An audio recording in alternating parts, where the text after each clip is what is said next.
Hi, my name is Max and I have 44 days until my exam. Alright, so let's get right back into it. So the question is, Bruce and Robbie each open up a bank account at time 0. Bruce deposits $100 in bank account and Robbie deposits $50 into his account. Each account earns the same annual effective interest rate. Alright, remember that's important. The amount of interest earned in Bruce's account during the 11th year, is equal to X. The amount of interest in Robbie's account during the 17th year is also equal to X. Alright, so we're supposed to find X. Alright, so let's set up a time diagram just to see if we know what we're talking about. Alright, so we have, it was Bruce and Robbie. So Bruce, for B, does $100 and Robbie does $50. So the amount of interest earned in Bruce's account during the 11th year is equal to X. So from times 10 to 11, Bruce's interest rate is here. And then from, 16 to 17? 16 to 17, this is Robbie's interest. Perfect. Alright, so since the amount of interest is the same, we can set them equal together to find the interest rate because they didn't give it to us. So we could just set it up as a normal problem. So we have $100 at 1 plus I to the 10th power is equal to 50 for Robbie times 1 plus I to the 16th power. And we have one equation, one unknown. Let's figure it out. So we have, let's just do some division. Bring the 50 over. So we have 2 times 1 plus I to the 10 equals 1 plus I to the 16. Divide this over.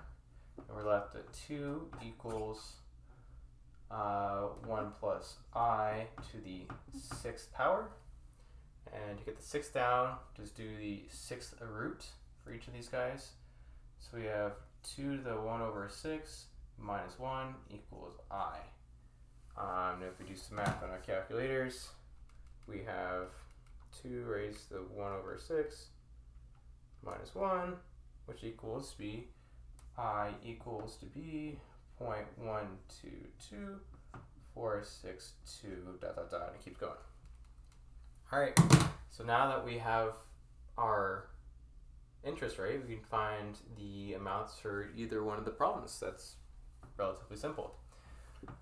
So let's just plug this back into one of the equations. So we need to find the amount of X, right? Calculate X, which is the amount of interest earned during the accounts during one of the periods. So let's just do the count for Bobby because $100 is better than 50. So we have 100. So in our equation we did here, we found the interest up to period 10. So we need to do another one from 10 to 11. So 100 times I times 1 plus I to the 10th power equals X. And then we plug the I in, which we found right here, into there.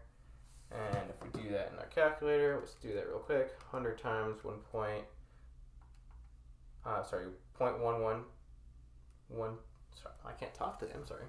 0.1224262. And then multiply that by 1 plus 0.122464 raised to the 10 power, and that's going to get us equal to be 38, and then some change to 0.88.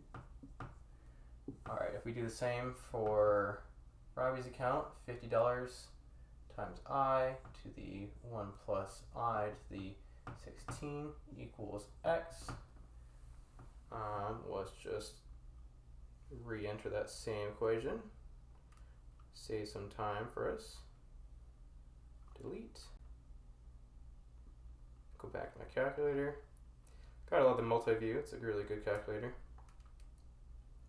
Delete.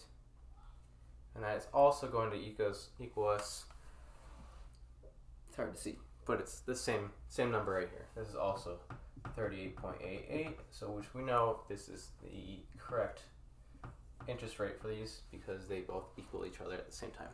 Thank you.